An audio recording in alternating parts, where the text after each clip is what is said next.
Hello everyone, আজকের ভিডিওটা খুবই স্পেশাল আমার জন্য। প্রথমেই বলবো, রেস্টুরেন্টের লুকস দেখে আমি তো পুরোই ফিদা হয়ে গেছি। এত সুন্দর। এটা হচ্ছে বুফেট প্যারাডাইস এবং এই রেস্টুরেন্টটা ধানমন্ডিতে অবস্থিত, সাত মসজিদ রোডে। তো আজকে আমার ছেলের বার্থডে ছিল, সেই উপলক্ষে আমি প্রোগ্রামটা এখানেই ফিক্সড করেছি। কারণ বুফেতে দেখা যায় যে অনেক রকম খাবারের আইটেম থাকে, যে যেমন খুশি মতো খেতে পারে।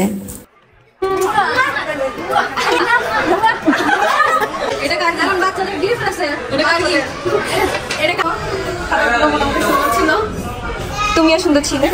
এই যে এদিকে একটু দেখাই। এই বুফেতে 100+ খাবার ছিল।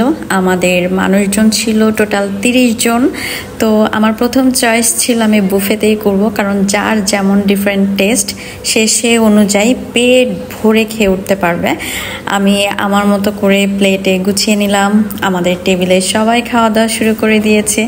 এই যে এখানে ছোটরা বড়রা সবাই মজা করে খেতে পারবেন। সিরিয়াসলি এইবার বাংলাদেশে এসে এত মজার খাবার খেয়েছি, বিশেষ করে ভালো কোনো রেস্টুরেন্টে আসলে তো কথাই নাই। আমাদের 5টা টেবিল বুকিং দেওয়া ছিল, তো সব কয়টা টেবিলে ভরপুর মানুষ, সবাই খুব মজা করে খাওয়া দাওয়া করছে। খাওয়া দাওয়া শেষ করে আমার শ্বশুরাপু দেখি খুব মজা করে ডেজার্ট নিচ্ছে, তার আবার মিষ্টি আইটেম পছন্দ। এটা দেখে আমার খুবই ভালো লেগেছে। আমি তো বুঝে উঠতে পারতেছি না কোনটা থেকে কোনটা নিব।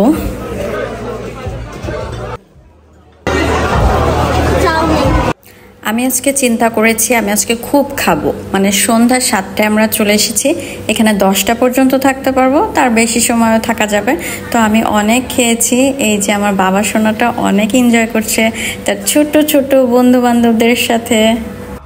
চাইনিজ আইটেম খাওয়া শেষ। আমি সাদা ভাতের সাথে কিছু ভর্তা ভাত নিয়েছি, কারণ আমার ভর্তা সবসময় ফেভারিট। এক একটা ভর্তা এক এক রকম মজার।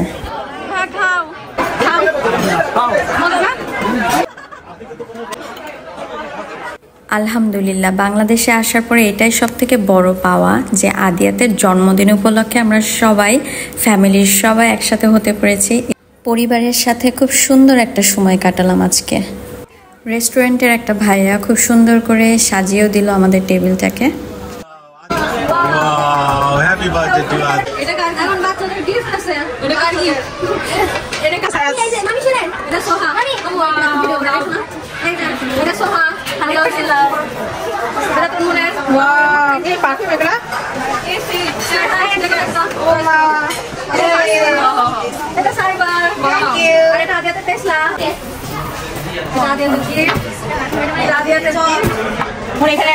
দুটো খেলনা আছে, একটু বেকার ওর ফুলাই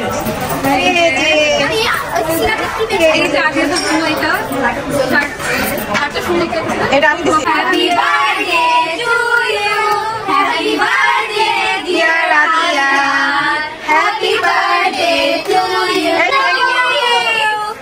পর্তুগালে যখন একা একা আমার ছেলের বার্থডে আমি উইশ করি, তখন যেমন আমার ছেলে মন খারাপ করে তেমন আমিও মন খারাপ করি। সবাই আমার ছেলের জন্য দোয়া করবেন। আজকে খুব কোয়ালিটি টাইম কাটালাম, আলহামদুলিল্লাহ। সবাই অনেক বেশি খুশি হয়েছে, অনেক পেট ভরে খেয়েছে সবাই। এখন আমরা বিদায় নেব। আল্লাহ হাফেজ।